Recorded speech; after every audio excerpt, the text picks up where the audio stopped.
Today's subject is about Joshua, and he did stop the sun and moon.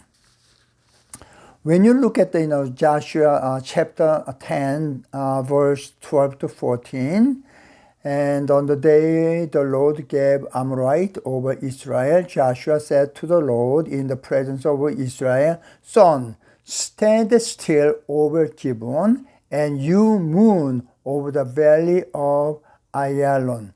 So the sun stood still, and the moon stopped, till the nation avenged itself on its enemies, as is written in the book of Joshua.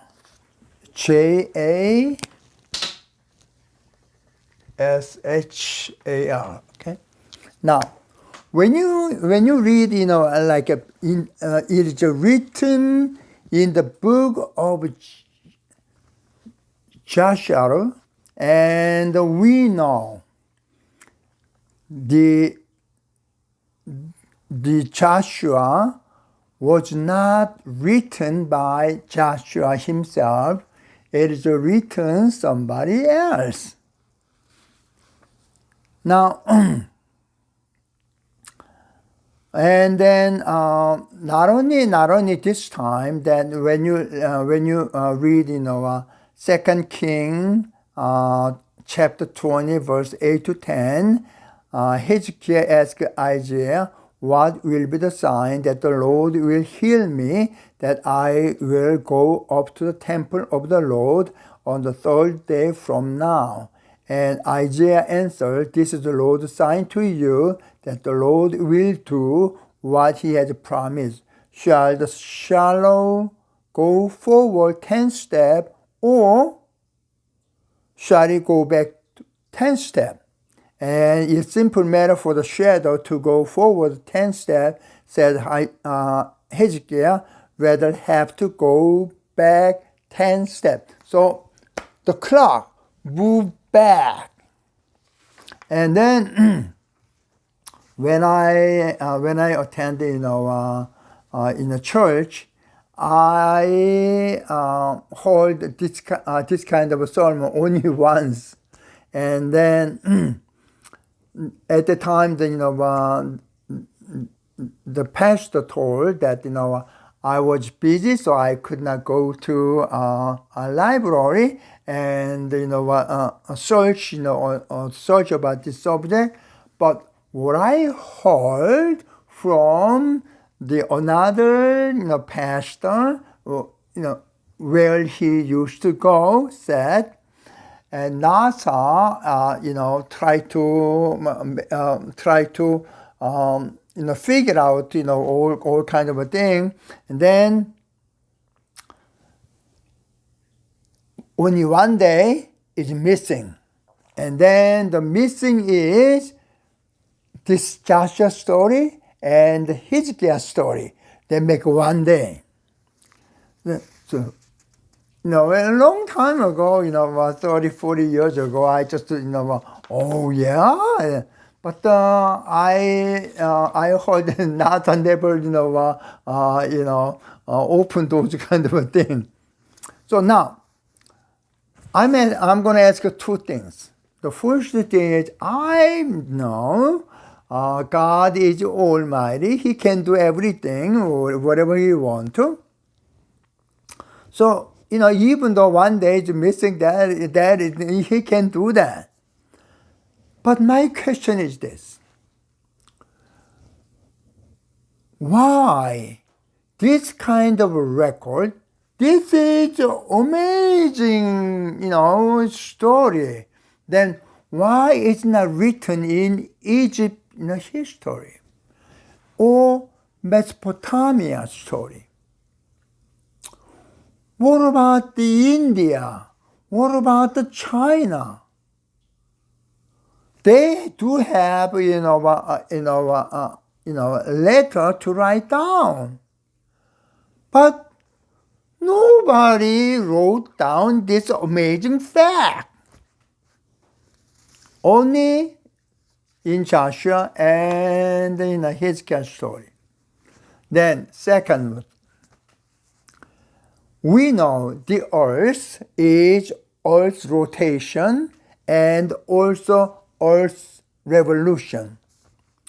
When I was a kid in a bucket, we put it in the water, then we hold like this, then we swing around. Then, because of centrifugal force, the water in the bucket does not drop; it continuously is running, just like in our Earth's rotation or in our revolution.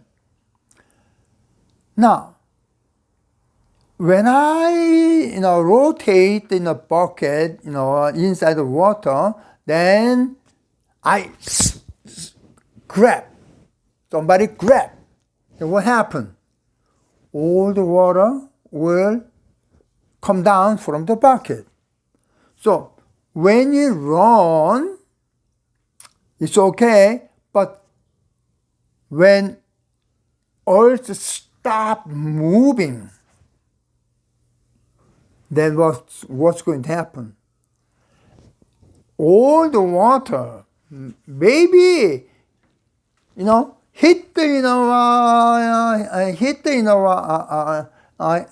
Himalaya, all the highest mountain. Maybe that's the end of the Earth at the time.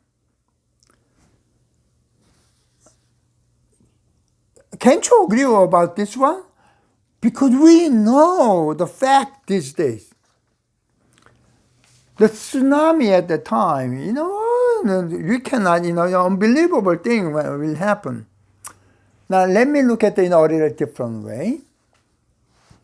And in Europe, they believe swan is white. So white swan. And everybody believes, yes, that is true, swan is white. But they found black swan. Then what happened? Swan is white, it's not anymore true. When they look at just in a small area, then okay, swan must be white. That's okay. But when you go to further area and discover black color swan, then swan is white. It's not anymore true. Many people believe that Bible is perfect, and also it said inerrancy. But when we discover this kind of a thing, should we insist Bible is perfect? Somebody believes that, okay, it is written by Holy Spirit, but written by a people. People can make a mistake. And on the top of that, in my opinion, Joshua is about 3,500, maybe 3,400 years ago. The people at the time, 3,400 years ago, that's time of using copper at the time. Not even iron yet. And you just believe, the old people's, fable as a true story. We have to recognize what is true. Thanks so much for your watching.